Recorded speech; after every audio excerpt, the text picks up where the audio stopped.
Pwede manggod ta manirbisyo nga dili na mudagag politika, nganong mudagan pa magpolitika.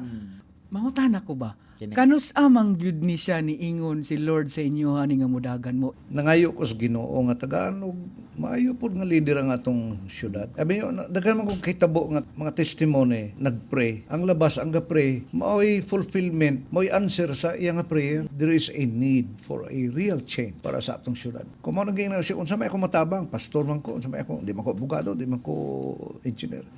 Yang imong malasakit. Lisod man gud ang pastor share nimo og vision ba. Anang dunay challenge before us nga we can do something about the problem. Kunya magtan-aw lang ta nga wa tay himuon, murag totally against sa akong gitawag na to. Nga nung nagpastor me because we are answering a challenge. We're answering a need. Karon naa na po laing nga need Yep. para pag syudad na po namo ni. Tagaan mi opportunity. Appeal para makatabang kita sa atong syudad. I am already in the twilight of my life. Ano mo appeal pa man ko. Pero there is no such thing as too late. When the Lord calls you to do something, He has His own schedule for us. Si Moses bitaw, gitawag sa Ginoo, pila na may edad? 80 naman to. Abi nimo na abot sa akong nauna, unsay posible nga matampo nako. Matabang nako para sa atong syudad. You know, the truth is I have come to love Iligan. Together we can make it para sa atong syudad. Be Iligan a needs a catalyst pastor. for change.